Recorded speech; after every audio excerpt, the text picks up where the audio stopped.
Hello viewers, welcome to my YouTube channel. বর্তমানে mobile ইউজারদের কাছে একটি গুরুত্বপূর্ণ সমস্যা হচ্ছে ফোনের স্টোরেজ ফুল হয়ে যাওয়া। ফোনের মধ্যে তেমন কোনো অ্যাপস নেই, তেমন কোনো ফাইল নেই, তারপরেও ফোন থেকে কোনো অ্যাপ ইনস্টল করতে পারছেন না, কোনো ছবি তুলতে পারছেন না। তো আপনি যদি আপনার মোবাইলে এরকম সমস্যা অনুভব করে থাকেন তাহলে আমার আজকের এই ভিডিওটি আপনার জন্য। তো ভিডিওটি শুরু করার আগে আপনাদের কাছে একটি অনুরোধ করব, যারা এখন আমার চ্যানেলটিকে সাবস্ক্রাইব করেননি অবশ্যই চ্যানেলটিকে সাবস্ক্রাইব করে দিবেন। তো চলুন কথা না বাড়িয়ে ভিডিওটিকে শুরু করা যাক। সবার প্রথমেই আপনি আপনার ফোনে যে সেটিংটা রয়েছে সেটাকে ওপেন করে নেবেন। ওপেন করা হয়ে গেলে এখান থেকে একটা অপশন খুঁজে নেবেন অ্যাপস অ্যান্ড নোটিফিকেশন নামে। তো আমার এখানে অ্যাপস অ্যান্ড নোটিফিকেশন অপশনটা কিন্তু পেয়ে গেছে। আপনার মোবাইলে অ্যাপস অ্যান্ড নোটিফিকেশন অপশনটা নাও থাকতে পারে, আপনার মোবাইলে শুধু অ্যাপস বা অ্যাপ্লিকেশন বিভিন্ন ধরনের অপশন থাকতে পারে। তো আপনি যদি খুঁজে না পান তাহলে উপরে সার্চ বারে গিয়ে সার্চ করে নেবেন অ্যাপস লিখে। তো আমি এখানে অ্যাপস লিখে সার্চ করছি।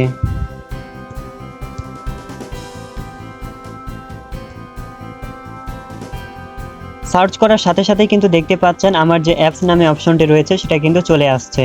তো আপনিও যদি আপনার মোবাইলে এই অ্যাপস নামে অপশনটি খুঁজে না পেয়ে থাকেন তাহলে এভাবে সার্চ বারে এসে সার্চ করে নেবেন। সার্চ করার পর আপনি যদি আপনার এই অ্যাপস নামে অপশনটি পেয়ে যান তাহলে আপনি সিম্পলি এই অ্যাপসের উপর ক্লিক করে দিবেন। ক্লিক করার সাথে সাথে আপনাকে একটা এরকম ইন্টারফেসে নিয়ে চলে আসবে। তো এখান থেকে আপনি আপনার ফোনে যতগুলো অ্যাপস রয়েছে সবগুলোকে কিন্তু দেখতে পাবেন। এখন এখান থেকে আপনাকে যে কাজটি করতে হবে সেটা হচ্ছে আপনার ফোনের অ্যাপসগুলোর ক্লিয়ার ডাটা করতে হবে। ক্লিয়ার ডাটা করলেই আপনার যে স্টোরেজটা রয়েছে সেটা কিন্তু ফাঁকা হয়ে যাবে। এখন এখান থেকে আপনি যে অ্যাপসটা ক্লিয়ার ডাটা করতে চান সিম্পলি সেটার উপর ক্লিক করবেন। আমি আপনাদেরকে দেখানোর জন্য আমার এখানে যে কন্ট্যাক্ট নামে অ্যাপটি রয়েছে সেটার ক্লিয়ার ডাটা করে দেখিয়ে দিচ্ছি। ক্লিক করার সাথে সাথেই দেখতে পাচ্ছেন এরকম কিন্তু একটা ইন্টারফেস চলে আসছে। তো এখান থেকে আপনি একটা অপশন পেয়ে যাবেন স্টোরেজ। তো আপনার ফোনের এই স্টোরেজটা বিভিন্ন জায়গায় থাকতে পারে।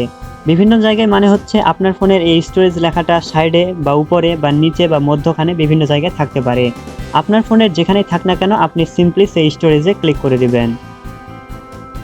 ক্লিক করার সাথে সাথে আপনাকে এরকম আরেকটা ইন্টারফেসে নিয়ে চলে আসবে। তো এখানে দেখতেই পাচ্ছেন আমার যে কন্ট্যাক্ট অ্যাপটি রয়েছে সেটা কিন্তু 188 কেবি জায়গা দখল করে রয়েছে। বাস্তবে কিন্তু এই অ্যাপসটির এতটা জায়গা দখল করার কথা না, কিন্তু তারপরেও এই অ্যাপসটি এতটা জায়গা দখল করে রয়েছে। এখন আমরা যদি এখান থেকে এই অ্যাপসটিকে ক্লিয়ার ডাটা করে দেই তাহলে কিন্তু এই অ্যাপসটি ওভার যে জায়গাটা দখল করে রয়েছে সেটা কিন্তু আর দখল করে থাকবে না। তো এখানে আপনি ক্লিয়ার ডাটা করার জন্য এখানে একটা ক্লিয়ার ডাটা অপশন পেয়ে যাবেন। সেটা আপনার ফোনের উপরে বা নিচে বা সাইডে যেখানেই থাক না কেন আপনি সিম্পলি সেটার উপর ক্লিক করবেন। তারপর এখান থেকে আপনি আবারও ওকে করে দিবেন। ক্লিক করার সাথে সাথেই কিন্তু দেখতে পাচ্ছেন আমার এখানে যে টোটাল স্টোরেজটা সেটা কিন্তু 53 কেবি হয়ে গেছে, যেখানে কিছুক্ষণ আগেও ছিল 188 কেবি। তো বুঝতেই পাচ্ছেন কোথায় হচ্ছে 188 আর কোথায় হচ্ছে 53। প্রায় 135 কেবির মতো কিন্তু আমার জায়গা ফাঁকা হয়ে গেল শুধুমাত্র একটি অ্যাপস থেকে।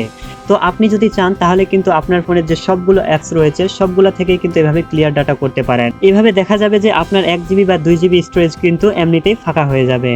তো চলুন আপনাকে আমি আরেকটা অ্যাপসে ক্লিয়ার ডাটা করিয়ে দেখিয়ে দেই। এর জন্য আমি ব্যাক হয়ে যাব এখান থেকে।